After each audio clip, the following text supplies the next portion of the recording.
Thank you for joining us.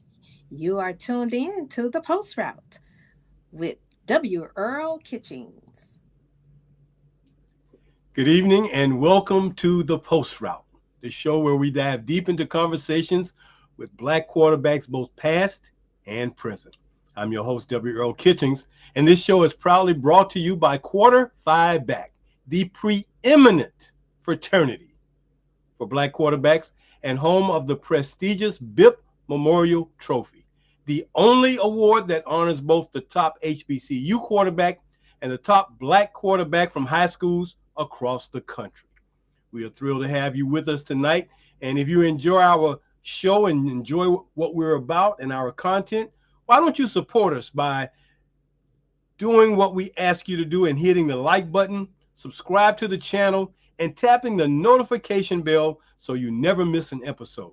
Join us live every Monday night at 7 p.m. for more phenomenal conversations.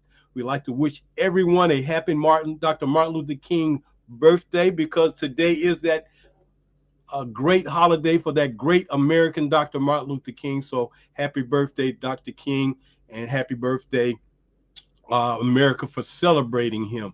Tonight, we've got some great things going on. Yeah, we know tonight is the night where it's the championship game for college football. We know that's happening. But that has to take place a little while after we do what we got to do tonight, because tonight, not only are we going to bring you another phenomenal conversation with an outstanding quarterback who's had some great time playing at the collegiate level and now is transitioning to being a coach, but tonight, we announced the winners of the 2024 BIP Memorial Trophy. And let me tell you, this year's voting was as close as we've had it in the last 3 years. So close that both winners separated by a single vote.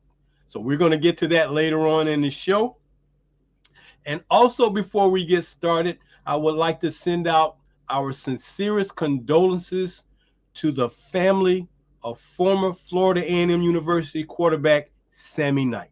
Sammy Knight passed yesterday, and we are extremely saddened by his passing. For those of you who don't know who Sammy Knight was, and for those rattlers who definitely know or remember who Sammy Knight was, Sammy Knight played for Florida A&M between 1977 and 1980.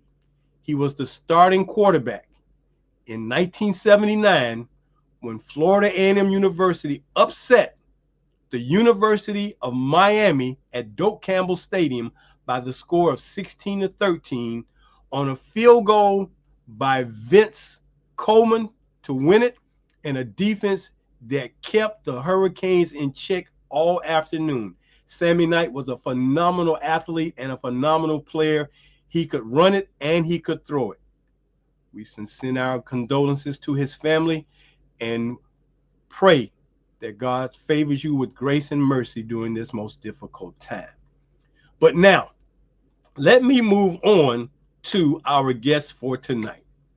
You know, it just seems like the more we do this show, the more quarterbacks from the state of Georgia seem to keep popping up. And tonight is no different. Tonight is no different. We've got another outstanding quarterback who played high school football in the state of Georgia, went off, and now has decided that, hey, man, I'm going to try my hand at coaching. He holds the single season passing record for the state of Georgia, 4,700 and about 14 yards. An outstanding quarterback from Griffin, Georgia. Please welcome our guest tonight, who also played at South Alabama and Southwestern Oklahoma, Mr. Tylan Morton. Tylan, welcome to the Post Route. Man, it's great to see you tonight. Yes, sir. Glad to be here. Oh, man, let me tell you, when we got the call that you wanted to be on the show, man, I'm like, man, another guy from Georgia? Yeah. I think we probably had at least 10 quarterbacks on the show from the state of Georgia over the last year, man. Yes, sir. And that's not a thing to say we don't like it. We're enjoying it because it's just showing you guys in Georgia play some football. Oh, yes, sir. Great football state. I feel like the best football in the nation. You ask me? Well, you know, Texas and California and Ohio Yeah. will probably say something about that. Yes, sir. No, I know that I have a roommate from that was at South from Texas. We had that debate all the time. We had that debate all the time. Well, Yes, sir. it goes without saying that a lot of great quarterbacks are coming out of the state of Georgia. Uh, the guy who's coming to play at Colorado next year from right out of Carrollton, Georgia, man, he's a phenomenal guy. Juju Lewis, man, a phenomenal ninth grade. His ninth grade year threw for 4,100 yards, Yeah, 48 touchdowns, unbelievable. Prentice Air Nolan from Langston Hughes High right there in Fairburn, another phenomenal guy. We got a couple of guys. We got Darnell Kelly from out there in the Norcross area. We yes, got sir. Brother Murphy from down there in that area where you're from. So we've got some guys, man, that have made this roster. Joshua Dobbs from right there out of College Park. Ricky Dobbs from out of Douglas County. I Yes, mean, the sir. list just keeps going. But hey, let me tell you, Tylan, we've got a guy who's going to be an eighth grader next year that we've already given him the nickname of Thrill O'Neal. Thrill He's just O'Neal. Thrill There he is. O'Neal. Watch out for him because he's going to be a phenomenal guy, man. We got our eyes on him, and he's going to be an outstanding quarterback, man. This guy's working like no seventh grader I ever seen in the weight room. He's got quarterback coaches, man, so he is doing a lot of work. But Jason Thrill O'Neal Jr., right there from Marietta, Georgia. Marietta. Yes, sir. I'm gonna have to do. I'm gonna have to look him up. Look Have him to do- up. Look Yes, him sir. up. Yes, sir. And ironically, you know, when we do our shows, everybody who finishes the show, we bring him into the fraternity. So he's the youngest brother in the fraternity at about 12, 13 years old, man. And Yes, we're excited about him being that guy. But he is a phenomenal young man, man, very poised, very mature for his age. And let me tell you, he can play that position of quarterback. I can't wait to see him have that growth spurt like you did yes, and sir. jump up from seventh grade to about 5'7", 5'6" to go about 6 feet. He's gonna be a baller, man. Yes, sir. So let's talk about Tylan Morton, man, and your experience and what happened for you playing in Griffin, Georgia, in your high school days, and your trek from Griffin and your path to the collegiate ranks. So talk a little bit about yourself and how all this happened. All right. Really started off. I would say, I started my journey a little bit early. I would say I started about that eighth grade year, like you're Okay. saying. I was going to every football game with the team. You know, water boy is getting in where I fit in. Yes, sir. Then my ninth grade year, I was behind another great quarterback, Jaquez Parks. He was actually Georgia Player of the Year in 2013. We went 15-0, won the state championship. So just being a ninth grader, being able to see that up close and personal, it was great for me. That next year, my 10th grade year, I was still backing up another great guy, Anthony Stroud, who Wow. did great things at Griffin High. Yes, sir. Unfortunately, he broke his thumb the week of the region championship game my sophomore year. So as a sophomore, I had to step up in a big game. We ended up finishing in the third round of the playoffs that year. And then junior year went by, did all right. Could have did a little bit better. And senior year, man, got a new head coach, new OC, and things just took off for me. Yes, sir. So they decided that we're going to put the ball in your hands and we're going to throw this thing around. And I'm sure as a quarterback, you were just licking your chops and be like, man, I Oh can't yeah. wait for the season to get Oh yeah, started. definitely. Now we saw it. We saw it earlier. As soon as we got Rex Robertson in, he was the OC. He came in the spring, and we decided to go up and just throw on a Sunday. You know, just to fill him out. He could see what the team had going on. And since that day, man, it was amazing. Yes, sir. Winning So, 7-on-7s and everything. so Tylen, would you say that from your sophomore year to your senior year, man, you got very, very comfortable at playing quarterback? Yes, sir. Very comfortable. And I think that just comes with reps. Okay. I feel like a lot of guys, even guys, if a guy isn't having the season he people may think he's supposed to be having, maybe it's just a lack of reps. Reps are definitely important. And I think what helped me with that, I didn't really have a solidified backup in high school. So if Hmm. so whereas most guys take the one reps and then they may sit down a little bit or get some rest at practice. I mean, I was throwing every pass, and I was throwing it to the ones, twos, and threes. So I mean, I was getting plenty of reps every day. Okay. Okay. Yes, sir. Well, obviously, all those reps helped you throw for over 4,700 yards, man. Yes, sir. No, yeah, that definitely helped. Those reps helped. Then from there, uh, I was actually academically eligible to go Division 1. So ninth grade, like I said, I was living the dream, watching them. But Yeah. I wasn't Yeah. getting it done in the classroom. That's something I had to learn. I just wasn't getting it done in the classroom. Just being lazy, being a 13-year-old. Um, so I attended Hines Community College. I Okay. actually I graduated on a Saturday. I went to school on Sunday, and I started classes on Tuesday. So it was, Wow. yes, sir, no summer break or anything. Okay. Soon as I graduated, I took off, went to school, and got straight in the classroom. Had to handle my business, just so that I could, get into junior college and get out as fast as possible. Yes, sir. Well, I've heard of Hines Community College. I guess that's in the same county where Jackson State is. Is that where Hines is? Yes, sir. Jackson State, probably about 15 minutes away. Is that right? Yes, sir.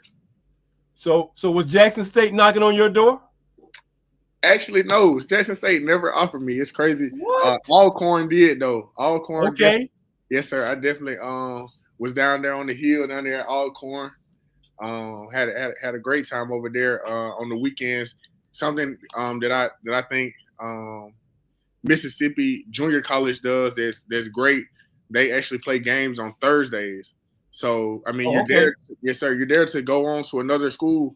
So they gives you a lot of opportunity to take visits on weekends and not miss a game. So you can play on your Thursday. If you're on your sophomore year, going on any official visits, play your game on a Thursday, get on a plane Friday, come back that same weekend and do it all over again. So it still So gives you room to take visits. so you got the Alcorn State, man. I mean, that's the same place where the great Steve McNair was. I mean, Yeah. Yes, sir. His brother was the coach. Fred. Yes, sir. Mr. Fred was head coach there. Yes, sir. That's almost like a slam dunk. It's like, dude, Yeah. yeah, come on. Yeah, I don't know.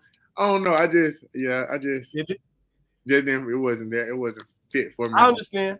I Yes, sir. understand. I mean, it's got to feel right. No, yeah, definitely got to feel right. I It's mean, got to feel right, And if it's not feeling right, there's no need in laboring someplace that doesn't feel right, man. You're frustrated. You're not happy. yes, sir. So that throws your mental game off. So obviously, South Alabama was a feel right place for you, and that's where you end up going. Yes, sir. So Yeah. We're making a decision, on just any. I tell kids that today, we're making a decision on the school. You always want to picture, what if everything goes wrong? yeah, What if everything goes wrong? Would you still be happy waking up, going to school here every day? So yeah. yes, sir. South Alabama was that place for me. Okay. Yes, sir. And I'm glad that you, like other guys who decide to go into coaching, can give young men firsthand knowledge about experiences and how to navigate that process. Because when the guy's from a single family home and the mom, all she care about is that child being taken care of. Yeah. Yes, sir. But the process, man, somebody got to step in and, hey, man, it's a good place, but like I said, every place is not a good fit. No, yeah, no, every place is not a good fit. But being able to give those kids, that knowledge that I have, and just like I said, being able to help those kids, especially young ninth graders. Hey, man, I didn't do my work, and this is where it took me. This is where it put me on my journey. I was able to overcome it. I got my master's now, so the education, yes, sir, education part, I was able to overcome that. It was just a being lazy thing. So I always try to tell them, hey, you got it. Ninth grade, most important year, especially in education. Go ahead and get on the right track. You do not want to get behind then. So Tylan, why was you being lazy? I mean, what caused that to be a thing? Why were you just being lazy, man? Oh man, I don't know. To be honest, probably you always hear the you gotta you pass, you play. You pass, you play. You pass, you play. Right. You can pass with a 70. So I was taking the easy. I was trying to just taking the easy route.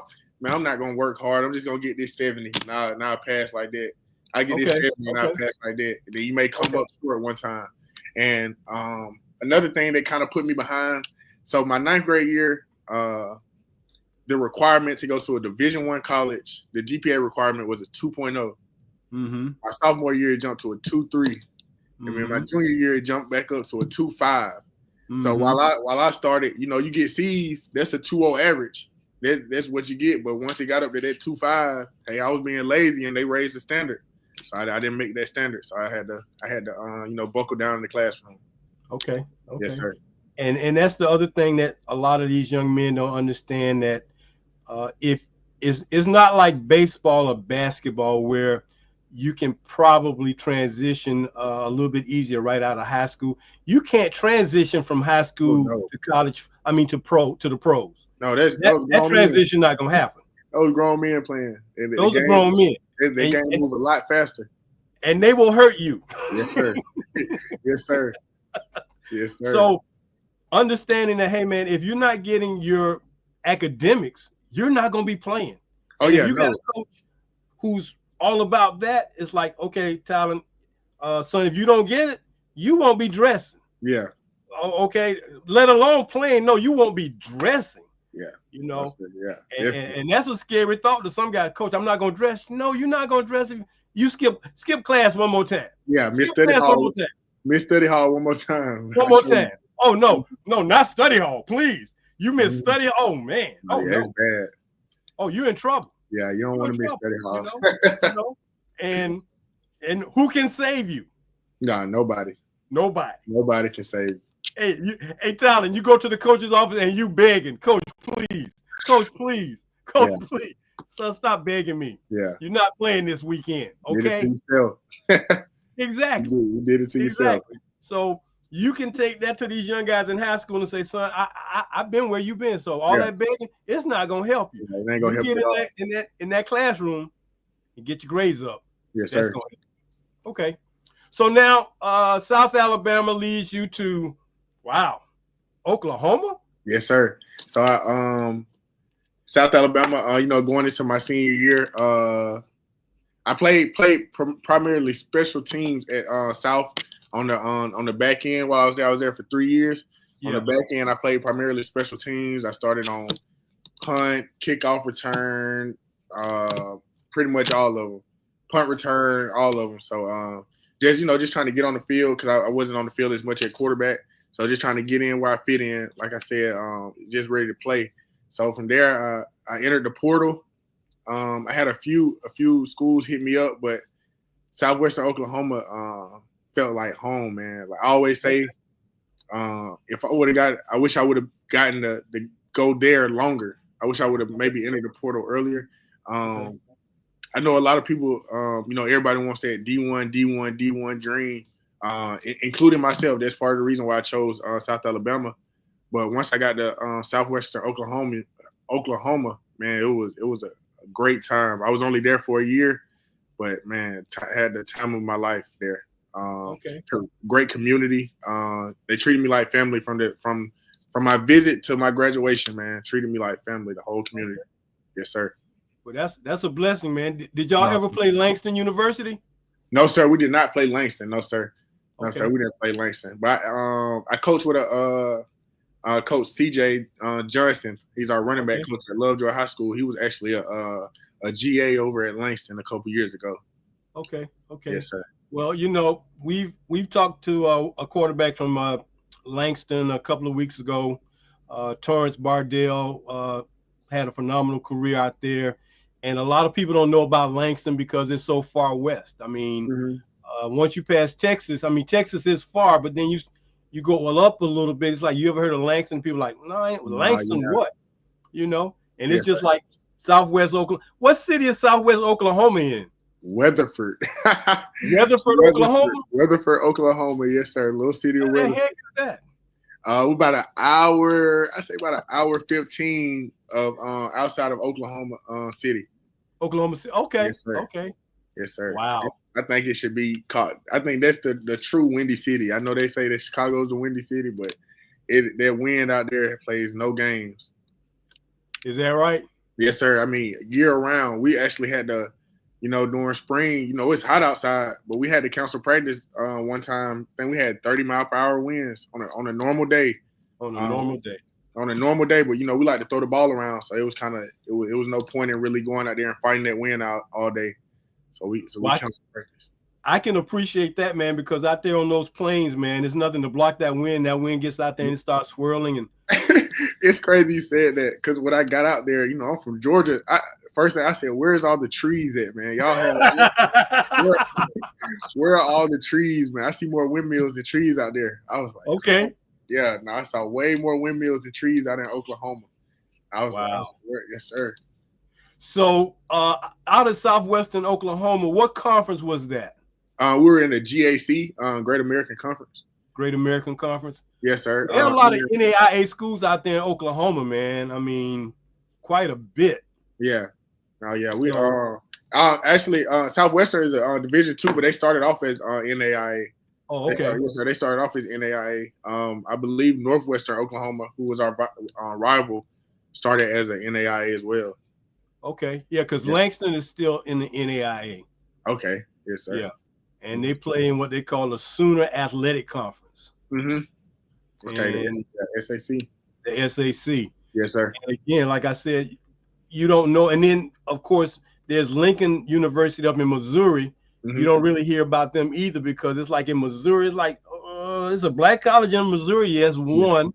Yeah. And you don't hear about them a whole lot because they're not on the radar, man. But because of what we're doing here, we don't care where you are. We want to find out who you are, where you are, and talk to you because it doesn't matter to us, man. And to hear about, here we get an opportunity to talk to someone who played at a school that, dude, I ain't never heard of Southwestern Oklahoma. Yeah. Okay. And the guy said he loved it, that they treated him like family. So I'm not mad. They treated me like family out there. I loved it, man. Like just going home with the coaches, going to the coach's house, just being welcome into the house. The whole neighborhood welcoming you. Like it was even the president of the school, man. Like it's a very family oriented city, man. A lot of love for Weatherford. So is Southwestern Oklahoma the largest probably employer in the city? Of Weatherford? Yeah. Being that it's the university? I would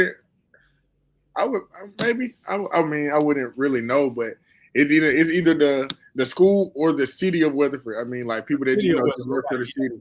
Yeah, the city, followed by maybe a hospital. But man, it's a lot of jobs at a university that it's like, look, man, it's a lot of jobs here. No, yes, sir. No, yeah. But, I mean, but because it's nothing there but the school. It's nothing there but the school. So it probably is the largest employer there. So when y'all play games, they just shut the city down, man. Was it like that, man? It's like everything closed. The whole city's gonna come out. They're gonna support. Oh, that's great. Yeah, when I came, the whole city we're gonna do our dog walk about an hour and a half, 2 hours before the game. Oh yeah, they gonna bring the whole shebang.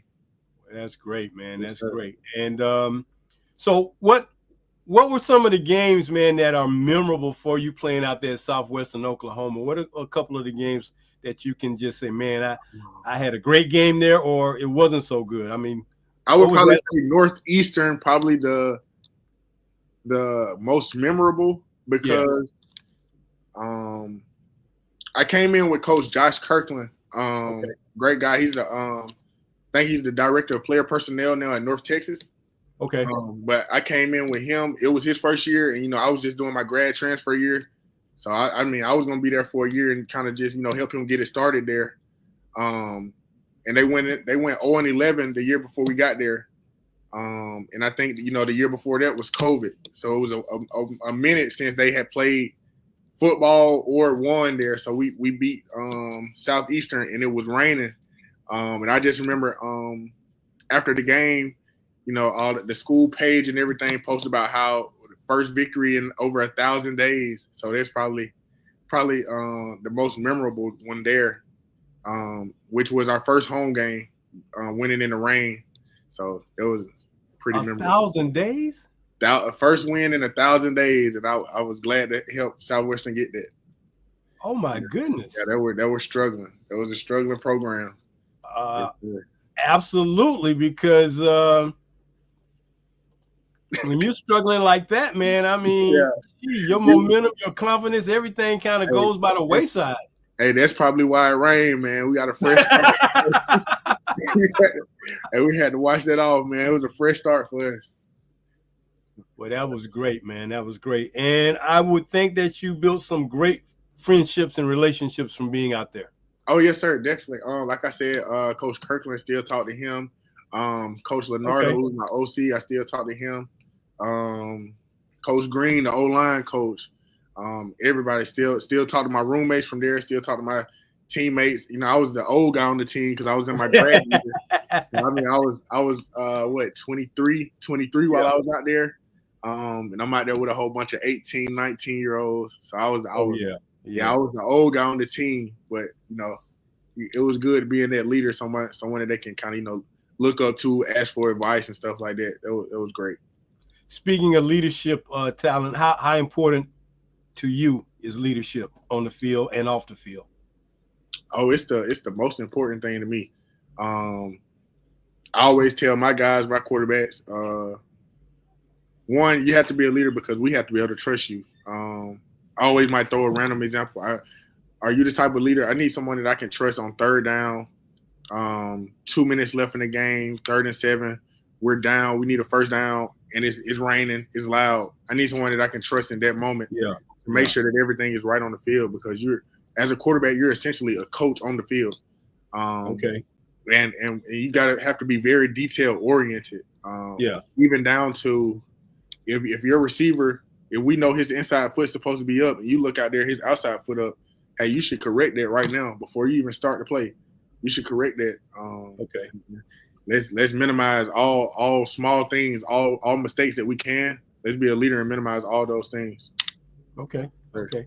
Being a leader is the most important part of being a quarterback. Never, if you're supposed to be somewhere at 10 o'clock, you shouldn't be walking in later than 9:45. You, Okay. yeah, yes, sir. Well, I'm getting a message from one of my former players who played at my high school. Man, I used to announce the games at my high school here at Rains High School. Name is Derek McClendon. He said you coach his son Boogie. Oh, yes, sir. Yes, sir. We were just together. We were just together yesterday. We got some good work on the board. We were gonna go out on the field, but man, that temperature dropped yesterday out here. So, Yeah. so we got on the board, went over some coverages and stuff like that, and some key things that give you tips out there on the field when you getting ready to call a play. Okay. Okay. Yes, Yeah, sir. man. Derek was one of my favorite players, man. His Boogie's dad played fullback for us here at Rains High School, man. And Yes, sir. Derek was always an outstanding guy, just a good guy, man. So to Sir, see no, that great you're guy. training his son, man, hey, you got a great dad who's gonna make sure his son does what he's supposed to do. I can tell you that. So I'm looking forward to hearing about Boogie, 7th grade. Oh Okay, yeah, he's in the same grade with my man Thrill O'Neal. So it's gonna be good to see how this yes, works sir. out, man. Yes, sir. Well, I'm gonna see if I can get Boogie on the show now. Oh yeah, you got to get them, man. You got to get those young guys. You got to get those young guys. That's what it's about. That's I was telling one of the kids that I trained the other day. I was telling him that's why I named my thing QB Circle. 'Cause Okay. it's just like the circle of life, man. It keeps revolving, man. Each one teach one. Yeah. Like you said, like being a quarterback is like being a part of a fraternity because we deal with things that nobody else knows about. We see things different. We feel things different. And it takes someone that's been in those shoes to help you and navigate you through those ways and situations and such. Well, that's why quarterback back, man, is what we are and what we do because we are that fraternity, especially for black quarterbacks, um, and because the history and the legacies of guys like yourself who are standing on the shoulders of some other guys who are standing on the shoulders of other guys, Doug Williams, Jamie Harris, James Harris, Shaq Harris, guys who came way before them. Y'all all standing on somebody else's shoulders. Yeah. And if your story is not told, if your story is not documented, if somebody's not passing that along to share that history, it gets put away, put off the shelf, and you don't know anything about it. And the next thing you know, somebody said, Yeah, man, that guy Tylan Morton, man, he threw for 47. And I ain't never heard of that guy. Who was he? Yeah, I yeah. ain't never heard of him. Even But even even my senior year, I came out the same year as From. Being in Georgia, he's going to Georgia. Everybody just talking about Jake Fromm, Jake Fromm, Jake yep, Fromm. And I was in the barbershop actually getting a haircut, and the guy was like, "Yeah, man, I'm from Houston County. Our quarterback just broke the record this year." I was like, "No, I broke the record." He was like, right. He's like, "I'm telling you, man, Jake Fromm broke the record." And I had to pull out my phone and show him, like, "No, I Yeah, broke the record." So no, I yeah. definitely appreciate what you guys are doing. Giving guys platforms, especially guys that may not have the resources to be posted on certain websites or whatever. But I'm glad you guys are doing this. Definitely glad to be a part of it.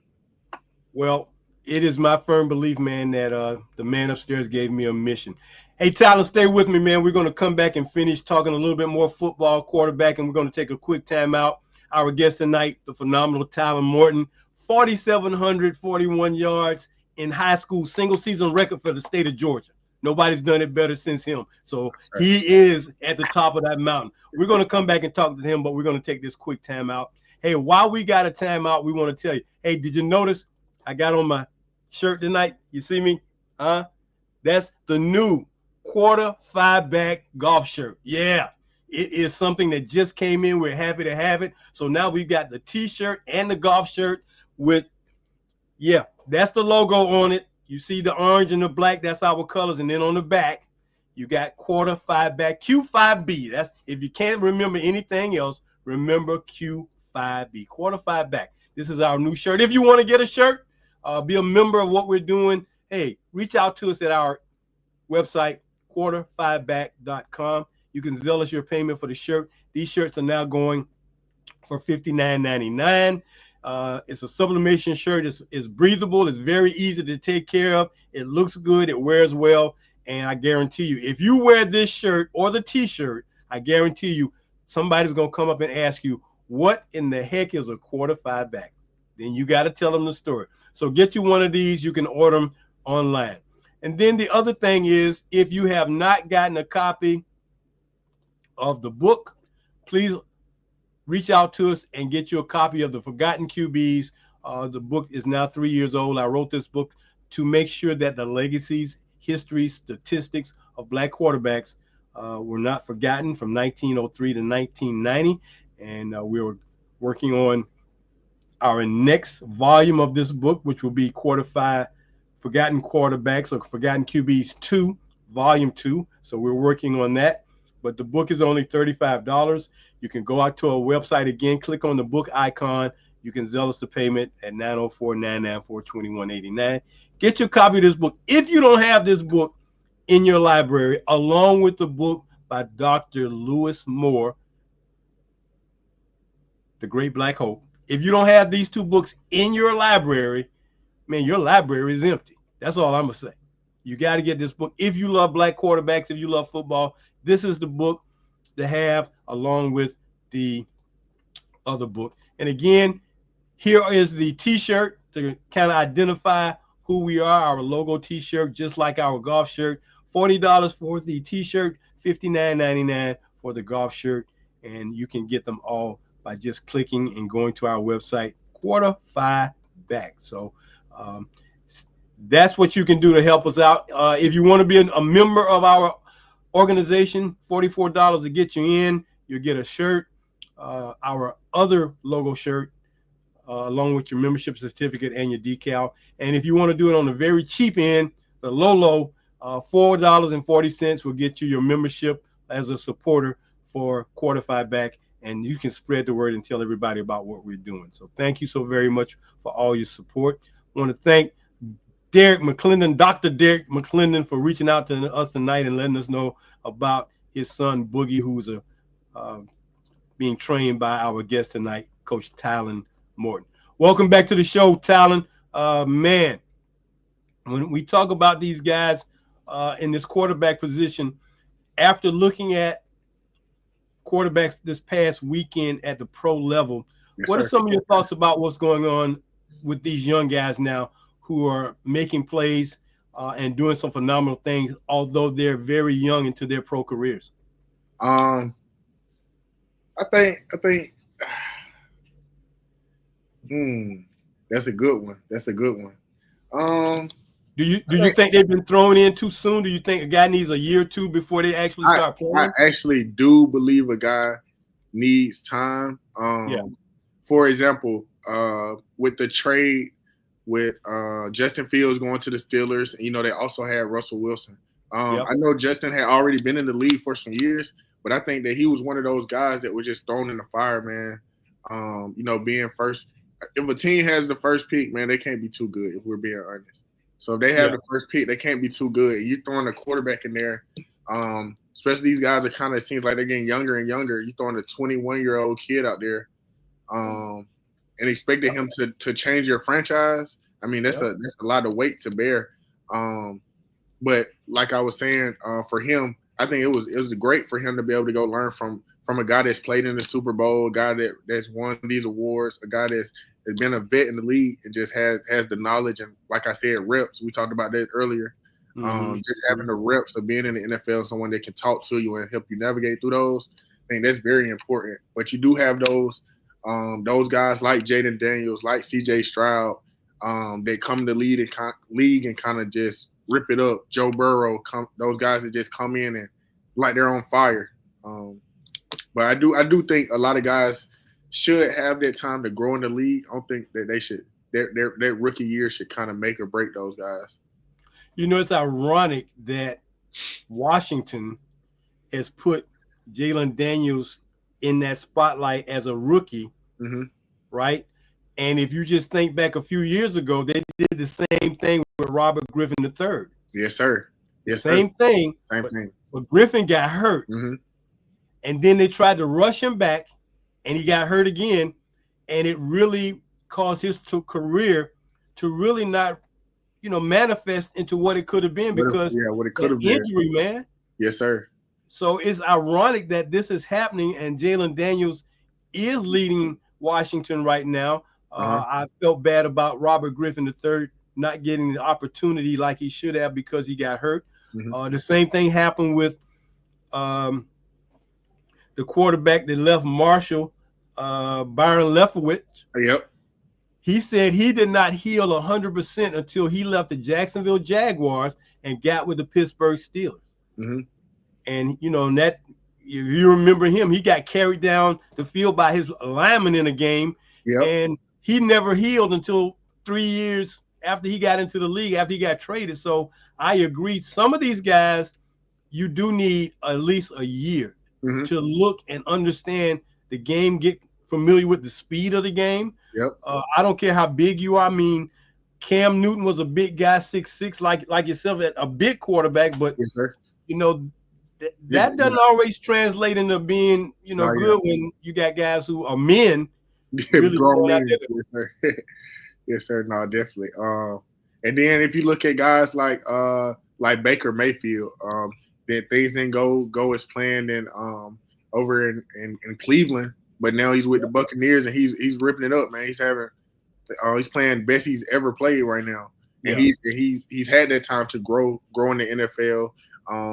And it could be the system that the guy's in. The system may not fit the guy. Like for RG3, I know we were just talking about him. Maybe if he had a system that kind of fit him more like Lamar's system does, because Lamar is a runner, but his system fits him. It protects him with those runs. Yeah. Okay. Yeah. So yeah, but the system is definitely very important. Well, that's always been my belief that if the system does not fit, whether it's a quarterback or running back, whomever, if the system does not fit, then you're not going to have success at being in that position. So again, when we talk about the speed of the game, and because you want to press a guy, okay, so you signed the guy, you paying him all these millions, so that's the excuse for putting him in harm's way. Yeah, that's the excuse. If you look at it like that, it's crazy that you would, I don't want to say waste, but jeopardize that investment of all that money. You're gonna jeopardize this guy, not his career, but if it's a franchise, if you're looking at it like a business, man, it might not be able to be the best idea to make someone the boss, the Sure, boss of your sure, company sure. first day in. Yeah. Maybe give them a year, put them behind an experienced guy who's maybe on his way out the league or something like that. If you're looking actually, on progressing that franchise and actually looking on building and longevity. Well, there's no other industry like sports where you leave college and become a millionaire. Yeah, You can't do that in any other industry that yeah, I'm aware of. You can't leave college and go to a tech business. I don't care how smart you are. They're not going to pay you top salary your first year in, but they do that for sports with the expectation that you're going to be the person to carry us to the next level. It doesn't always translate like that. Got a question for you also. Do yes, you sir. prefer being in the shotgun or being under center as a quarterback? I prefer being in shotgun, just because of what I'm comfortable with. Okay. I've always been in shotgun. I can go under center, and when I train my quarterbacks, we do most of our work under center because I Okay. feel like the same footwork, the same drops, it'll translate. I mean, you won't be taking a 5-step drop out of shotgun, but if you look at Power Four programs, Division I programs, those programs that guys aspire to play for, those guys play under center. Those guys are able to do play action under center. Take a 7-step drop without a hitch and throw that comeback. So I do a lot of work under center because I feel like it just translates to shotgun. But me myself, I am way more comfortable while Okay. in shotgun. The one thing I like about being under the center, Hmm. the faking, the way you can I came up, man, when it was an art to be able to fake that ball to a running back, man, and put that thing on your hip and hide it so nobody really saw it. And that's one of the things they talk about when the guy's under center, that the defense has to play honest because they can't rush as fast because they don't know where that ball They is. don't, no sir. And when you can fake that ball, man, and put that, you come from under center, you take that left hand and put it there, put that ball on your hip, and they don't know where it is, and you standing around looking. I mean, those are things of beauty, but Yes it sir. just seems that everything has to be kind of fast. And yeah, I understand the position of being in the shotgun, but for Hmm. me, I think, I guess because I'm from an old school, man, it's just being up under that center, man, and watching the beauty of these guys dropping back. I don't know if you've ever saw footage of the great Joe Gilliam, Jefferson Street Joe, who played for Pittsburgh, the first black quarterback to play for No, but I, Pittsburgh. I definitely be looking at it, looking into it. Well, he didn't take a 7-step drop where you turn your body to the side and did that kind of step back. He would come out of center and just backpedal. Yes, sir. Yeah, I do see it, especially with the older film you watch. Even guys like Joe Montana, they doing the same thing with that drop back. And I kind of see guys like Pat Mahomes. He'll do it sometimes. Yes, sir. Sometimes. Yeah. Yeah, they do. Okay. They still kind of do that a little bit these days. Is teaching the cadence counts, hard counts, short count? Is that something that you think needs to be taught to a guy, or do you think that's not necessary in this day and time? No, I think it is because it's situational. Okay. Um, for example, like I said, I'm a shotgun guy, so I'm normally gonna go on a clap signal. So Right. I'm here, but it's nothing to go and stop. The defense, they just once they see those hand motions, they're ready to go. But I think when teaching a guy, he has to be able to control his voice. You want to go from high to low real fast, Yep. low to high, Yep. fast to Yep. slow. I think it is important. Just being able to manipulate the game. Yep. See, getting those. What's the word I want to say? Um, just picking up on guys if they're blitzing. I might Yeah. give a Oh I yeah. might give a hard count, and I see Right. that linebacker foot kind of jump Yep. a little bit. Okay, he's Yep. he's ready to come. So they can help me if I need to change my protection, change the slide. It'll help me out a lot. So using the cadence to help you get those cues will definitely help. And the other thing, Tylan, was I came up in a time, man, where you would have long snap counts. Oh yeah, Everything wasn't just on one no, or yes two. sir. It's like snap on three, or it could be a color or first sound. Yep. I mean, it was all different kinds of ways because if you're in a situation where you need short yardage, say you got 3rd and 2 or you got 3rd and 1, and you get up under center, man, and you can manipulate your tone or Yep. how long that count is. It gets you those yards to keep the sticks moving, man. But sometimes I just have to shrug my shoulders, like, man, what are y'all doing, man? I'm like, it ain't that hard. No, yeah, but, it's not. It's not. Yes, sir. It seems they make it seem hard. So I think it's more on the team than just the quarterback, because those guys have to be, even if you're good at those cadences, you got to put the time in, because if that receiver, hey, if he's not used to you going, elongating your cadence or shortening it up, hey, that'll be a false start. Then you moving in the wrong direction. So now you're looking at a 3rd and 7 instead of a first down. So I mean, it kind of can play it both ways. Okay. Now, like in basketball, guys, they go in practice and they take 100 shots, 200 shots. Would you say a quarterback needs to do so many throws per day in his practicing? I wouldn't put an amount of throws, but building those relationships with your receivers, working on your timing, working on different arm angles, working on different placement of the ball. That's very important, because every dig's not going to be the same. Every curl's not going to be the same. Every slant's not going to be the same.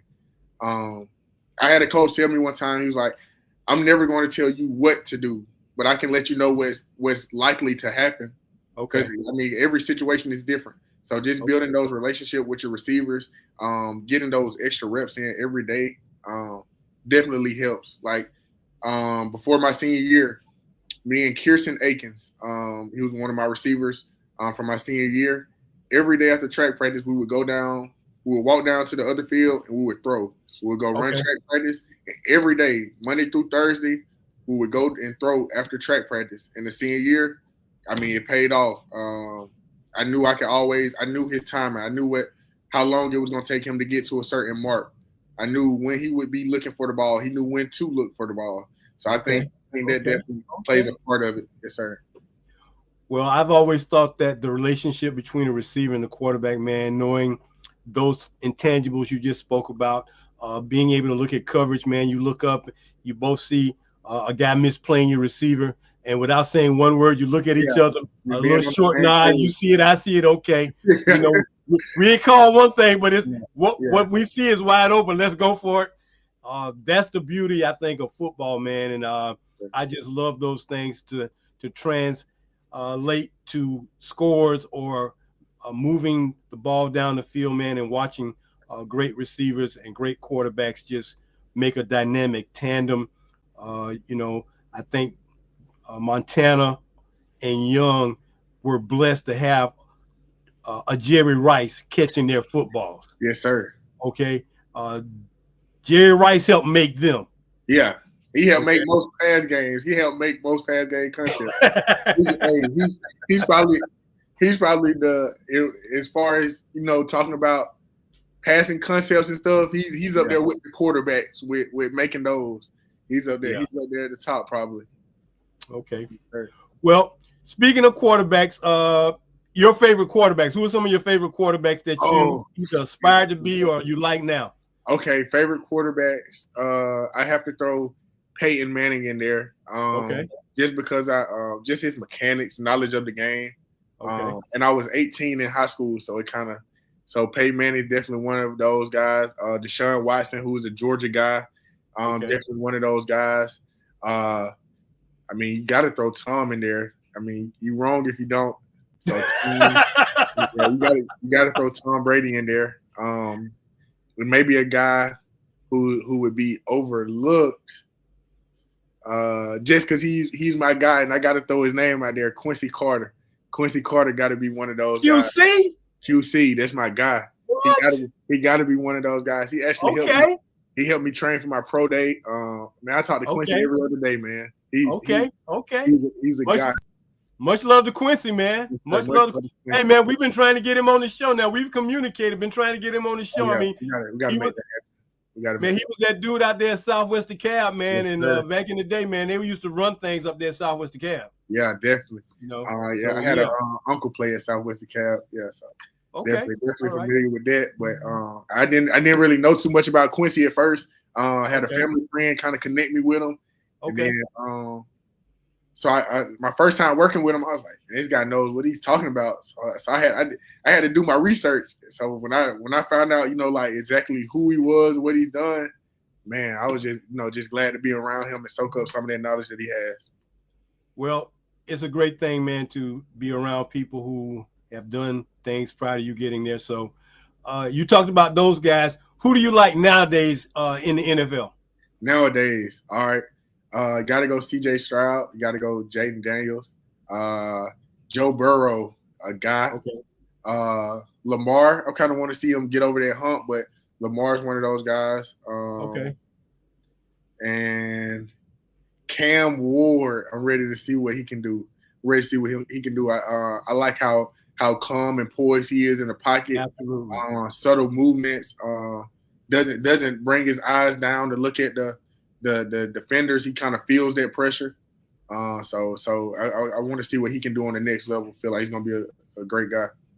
Well, he's an outstanding talent. I've never seen a quarterback that poised Yeah. at that time in his career in college like that guy. I mean, it's like you couldn't rattle him. No, yeah, and he's in like, man, like he moves so smooth. Like you can't get up under his skin. It looks like he doesn't get antsy or anything. Doesn't get happy feet. You might hit him on one play, man. The next play he's just gonna move like you weren't there.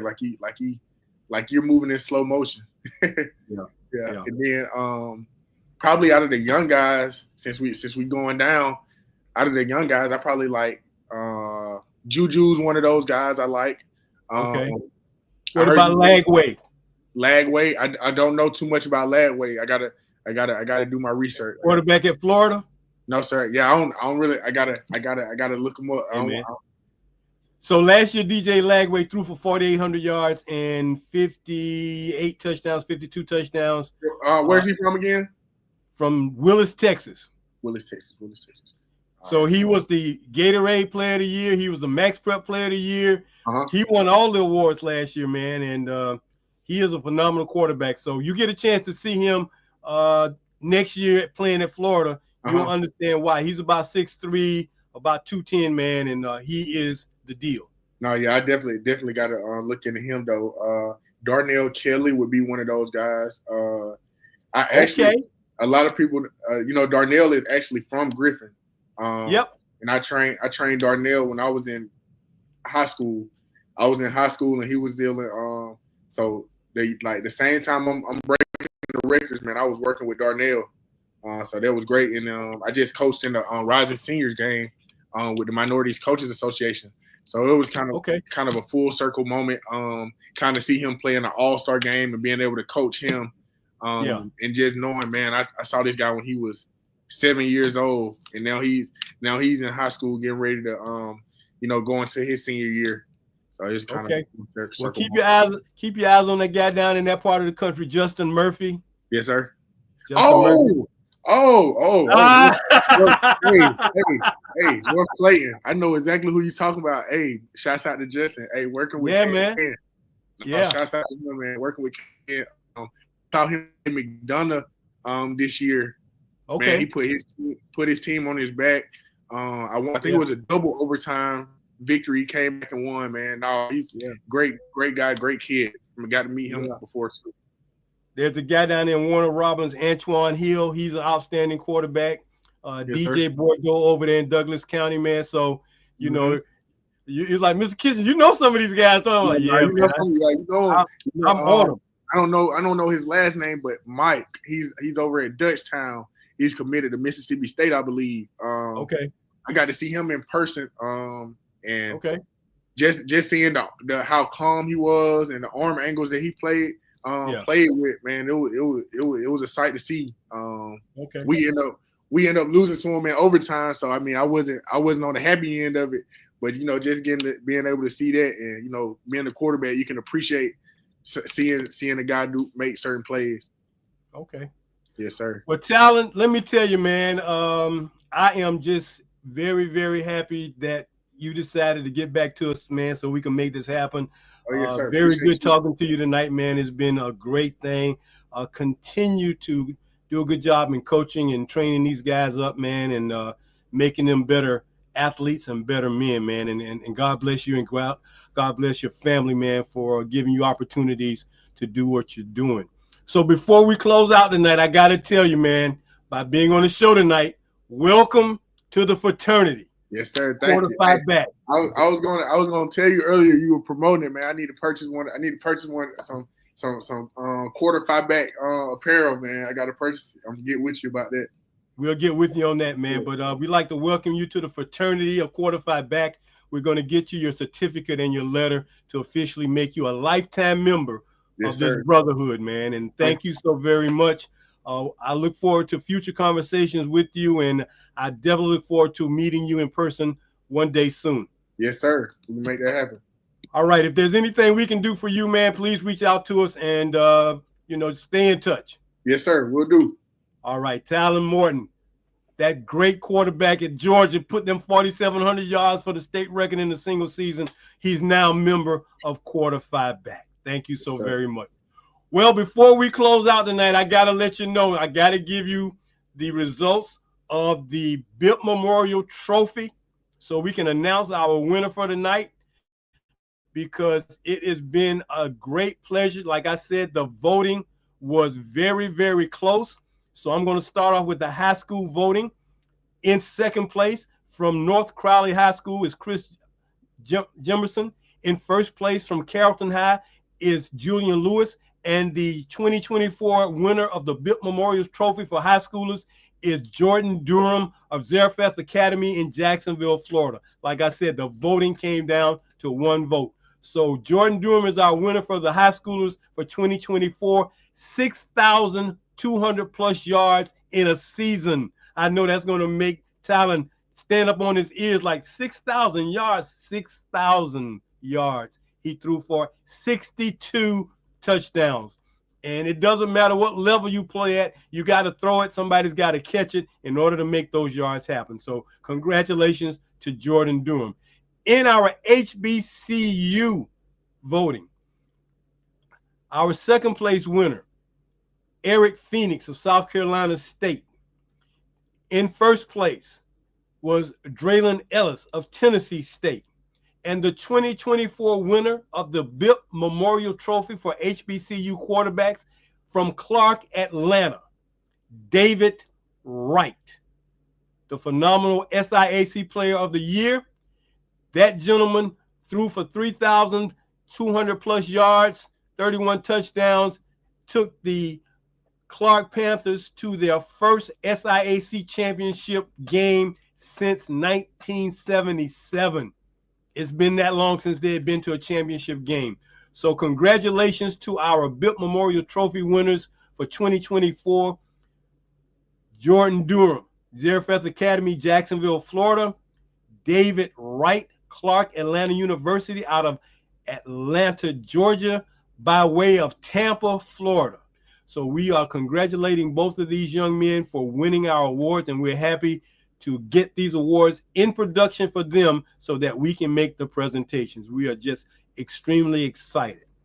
So that's going to do it for us tonight here on the Post Route. We know everybody's ready to go watch some TV and see that national championship game. So I want to thank our crew, our photographer, Mr. Will Relaford, our consultant, Dr. Will Kitchings, our social media director, Mr. Kemal Lazier, and my producing director, Ms. Ronleen Kennedy. Thank you all for making our shows go. We thank everyone for tuning in. Thank you to all our guests tonight, Derek McClendon, RTR Key, and all the others, Block times BWC. We got you. Until next week, as we always say, go deep, go for the bomb. Take care.